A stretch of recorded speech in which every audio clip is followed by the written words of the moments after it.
ഇന്ന് നമുക്കൊരു chicken fried rice ഉണ്ടാക്കിയാലോ. അതിനായി നമ്മൾ സെല്ല റൈസ് കഴുകി വൃത്തിയാക്കി അതിലേക്ക് സൺഫ്ലവർ ഓയിൽ ഉപ്പ് ചേർത്ത് നന്നായി വേവിച്ചെടുക്കുക.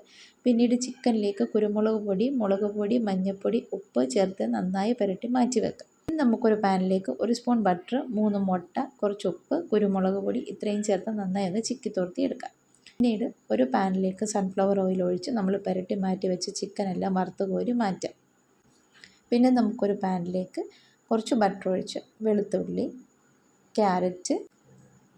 ക്യാരറ്റ് നന്നായി വഴണ്ട് വരണം. അതിലേക്ക് നമുക്ക് ക്യാബേജ്, ക്യാപ്സിക്കം, സവാള അരിഞ്ഞത് ചേർത്ത് കൊടുക്കാം.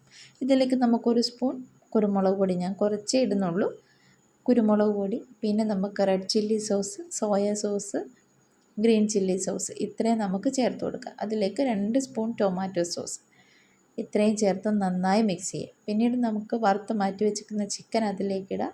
മുട്ടയും ചേർത്ത് നല്ലതുപോലെ മിക്സ് ചെയ്യുക. പിന്നീട് നമ്മൾ വേവിച്ച് വെച്ചിരിക്കുന്ന അരി അതിലേക്കിട്ട് നല്ലതുപോലെ മിക്സ് ചെയ്യുക. ഫൈനൽ ലുക്ക് അതാണ്. അപ്പോൾ എല്ലാവരും ഒന്ന് ട്രൈ ചെയ്യുക.